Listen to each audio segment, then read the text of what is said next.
Ang ating tatalakayin sa bidyong ito ay walang iba kundi ang kwento ni Marshall Perez Ama, alias Baby.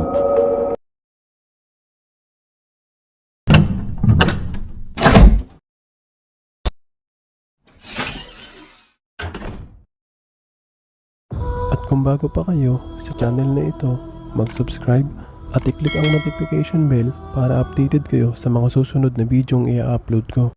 Si Marshall Perez Ama alias Baby, ay ipinanganak sa Biñan, Laguna taong 1935, taliwas sa kaalaman ng iba na siya raw ay ipinanganak sa Tondo, Manila. At doon din siya lumaki hanggang sa makilala niya si Minda sa simbahan, habang siya'y nagtitinda ng sampagita. Sila'y nagkamabutihan habang nag-aaral si Minda, lagi itong sinusundo ni Marshall sa kanyang eskwelahan. Nagbunga ang kanilang pagmamahalan na siyang agad ipinaalam ni Minda sa kanyang mga magulang. Sa kasamaang palad tutol ang kanyang magulang sa kanyang kasintahan kaya't siya ay pinalayas at nakipagtanan siya rito. Naghanap ng mapagkakakitaan si Marshall upang matustusan ang pagbubuntis ni Minda. Nagkaroon siya ng mga pansamantalang trabaho ngunit hindi pa rin ito sapat sa kanila hanggang sa naging gasoline boy siya sa isang gasolinahan. Dahil sa kabutihang taglay at pagtanaw ng utang na loob ni Marshall sa isang kaibigan, nagawa niyang magnakaw sa gasolinahang kanyang pinagtatrabahuan, nang ang natukoy na kaibigan ay minsang humingi ng pinansyal na tulong pang matrikula sa kanya. Kinabukasan rin matapos ang krimeng pagnanakaw ni Marshall, ay dinakip siya ng mga pulis at siya ay hinatulan ng pagkakakulong sa loob ng 1 taon, 3 buwan, at 6 na araw sa Muntinlupa, ang pinakamalaking kulungan sa Pilipinas noong January 1, 1951. Daisy 6 anyos pa lamang noon si Marshall, at baka nagtataka kayo kung bakit Daisy 6 anyos pa lamang ay nakulong na agad si Marshall. Ito ay sa kadahilan ng noong panahong iyon ay ang legal na edad ng babae at lalaki upang makulong, ay 16 na taon para sa lalaki at 14 na taon naman para sa babae, kaya siya nakulong sa edad na Daisy 6 anyos. Pagdating niya sa kulungan siya ay binugbog ng kanyang mga kasamahan sa selda. Alam naman natin na ganun talaga ang nangyayari sa mga bagong kulong gaya ng napapanood natin sa mga pelikula. Ngunit di pa dito nagtatapos ang kanyang mga pasakit, dahil nga sa mura niya pang edad at malaartistahin na mukha, siya ay ginahasa ng kanyang mga kasamahan sa bilangguan, at binansagan siyang baby sa bilibid dahil sa kanyang mala-baby face na mukha.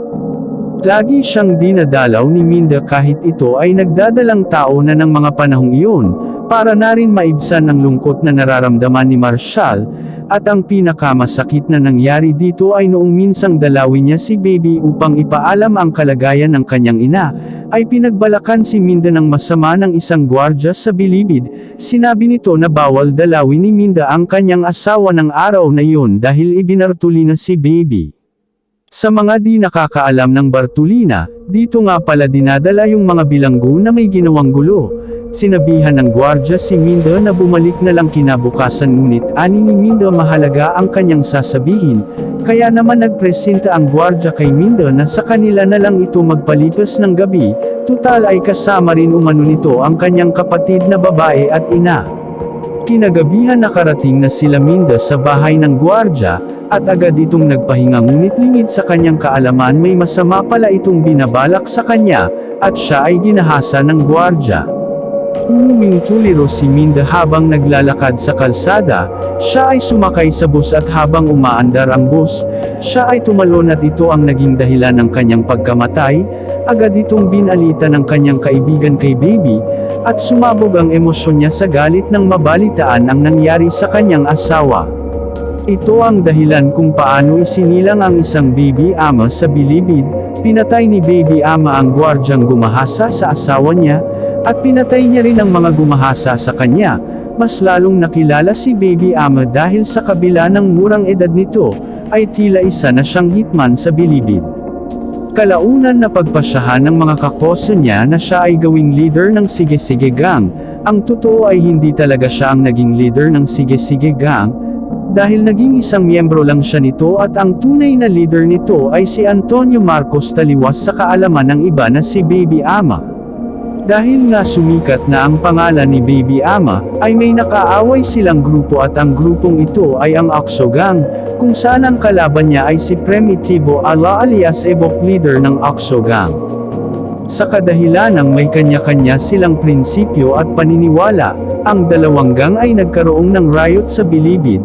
Ito ay naging pinakamalaking riot sa kasaysayan ng Bilibid, na naganap noong February 16, 1958 at February 17, 1958. Oo, 2 araw nangyari ang riot pero hindi naman buong 2 araw, alas 8 ng umaga nagsimula ang riot sa parehong araw, at ang totoo ay hindi naman dapat kasama si Baby Ama sa riot na iyon, dahil siya ay nasa Bartolina, nangyari lang na pinakawalan siya nung nagsisimula na ang riot. 150 ang nag-riot, 9 ang namatay at ang isa rito ay napugutan ng ulo, at dahil dito si Primitivo Ala alias Ebok at si Marshall Perez Ama alias Baby, ay parehong sinintensyahan ng kamatayan sa pamamagitan ng silya elektrika. Si Marshall Perez Ama alias Baby ay 26 na taon na noong siya ay masilya elektrika para sa kaalaman ng lahat, dahil ang akala ng ilan ay 16 na taon siya nung nasilya elektrika. Mali po dahil 16 years old siya nakulong, at makalipas ang 10 taon na pagkakakulong, ay saka lang siya nasilya elektrika dahil sa mga napatay niya sa pamamalagi niya sa Bilibid. Idagdag pa rito na siyang nadiin bilang suspect sa pagsisimula ng riot na ikinamatay ng ilan. Sa kabilang banda, si Ebok ay nabigyan ng pangalawang pagkakataon kaya siya ay nabuhay at nakapagbagong buhay pa. Noong 1976 ay naitampok ang buhay ni Marshall Perez Ama sa pelikula, na may pamagat na Bitayon si Baby Ama, na idinirect ni June Gallardo, na pinagbidahan ni Rudy Fernandez at Alma Moreno, at dyan nagtatapos ang ating kwento tungkol kay Baby Ama.